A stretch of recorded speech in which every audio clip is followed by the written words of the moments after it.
حضرت بایزید بستامی کہتے ہیں کہ میں نے اپنی ماں کے آگے ہاتھ جوڑے، میں نے کہا امی تجھے راضی کروں یا رب کو راضی کروں؟ تو اپنے حق مجھے معاف کر دے، اللہ کو میں راضی کر لیتا ہوں۔ ماں نے کہا جاؤ پتر میں اجازت دیتی ہوں۔ گئے جنگلوں میں ذکر و فکر میں لگے رہے، تنہائی میں اس کو یاد کرتے رہے، دن رات ذکر کے چراغ روشن رکھے۔ 12 سال گزر گئے حق کی تلاش میں۔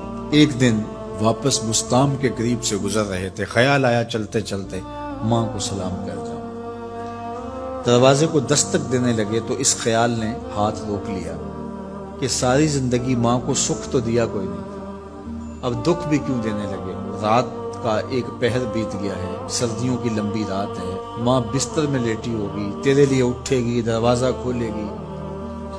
دروازے کے ساتھ ہی لگ کے بیٹھ گئے اور ساری رات کاٹ دی، اس خیال سے کہ ماں کو تکلیف نہ ہو۔ جب سحری کا وقت ہوا تو اندر سے جو نالی آتی تھی اس نالی سے پانی آیا، سمجھ گئے میری ماں تہجد کے لیے اٹھی ہے اور وضو کا پانی ہے، تو فوراً دروازے پہ دستک دی۔ اندر سے آواز آئی بیٹا بایزید میں ابھی آئی۔ مائیں بیٹوں کے دستک کے انداز سے جان لیتی ہیں یہ کس بیٹے کے ہاتھوں کا لمس ہے۔ 12 سال کے بعد آئے، دستک دی، کہا بیٹا بایزید میں ابھی آئی۔ ماں کی تو نگاہیں ہی دروازے پہ رہتی ہیں۔ اللہ اکبر۔ کہتے ہیں کہ ماں نے دروازہ کھولا، 12 سال جنگلوں کی خاک چھانتے بیت گئی تھی، پراگندہ صورت، بکھرے ہوئے بال، پھٹے ہوئے کپڑے۔ میری ماں کی جب نگاہ میرے پہ پڑی تو اس کی چشمان سے موٹے موٹے آنسو ٹپکنے لگے، اور اس نے ایسے ہاتھ پھیلا کے کہا مالک میرا بیٹا بایزید تیری طلب میں نکلا تھا، تو نے ابھی تک اسے اپنا قرب نہیں دیا؟ حضرت بایزید بستامی کہتے ہیں 12 سال کی ریاستوں سے جو کچھ نہیں ملا تھا ماں کے اٹھے ہوئے ہاتھوں سے مل گیا۔ میں نے کہا مالک میں تجھے کہاں ڈھونڈ رہا ہوں، تو کہاں موجود ہے؟ تو ماں باپ کی رضا اللہ کی رضا کا دروازہ کھولتی ہے۔ جن لوگوں کے ماں باپ ناراض ہیں اور وہ جا کے پیر صاحب کی خدمت کرتے ہیں اور میاں ماں کے قدم چومو، باپ کی ٹانگیں دباؤ، ان کی خدمت کرو، تمہارے پہلے مرشد وہ ہیں، ان کو راضی کرو، پھر کسی شیخ کامل کی صحبت میں آنا، دیکھو کیسے دل کی بند کھڑکیاں کھلتی ہیں۔ ایک مرشد تو ناراض کر آئے اور دوسرے مرشد سے تمہیں کیا ملے گا؟ تو راستہ یہیں سے کھلے گا۔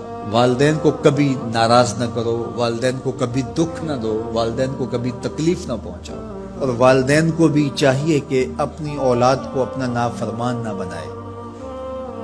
ایک بزرگ فرماتے ہیں کہ مجھے برابر 30 سال ہو گئے ہیں کہ میں اپنی اولاد کو کوئی حکم ہی نہیں دیا، کوئی حکم نہیں دیا۔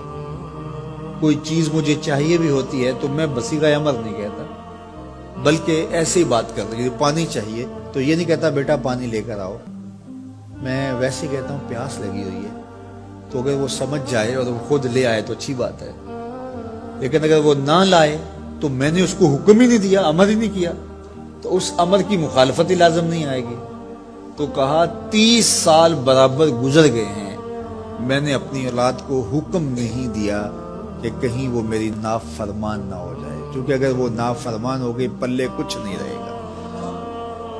جو اولاد ماں باپ کی نافرمان ہوتی ہے وہ ہوا میں بھی اڑیں، وہ چرخ پہ بھی جھولیں، وہ زمین پہ گرنے والی ہوتی ہیں، کبھی کامیاب نہیں ہو سکتی وہ اولادیں جو ماں باپ کی گستاخ، بے ادب اور نافرمان ہوتی ہیں۔ وہی اولادیں سرخروغ، کامیاب اور کامگار اور بامراد ہوتی ہیں جو ماں باپ کی خدمت کرتی ہیں، ماں باپ کی دعائیں لیتی ہیں۔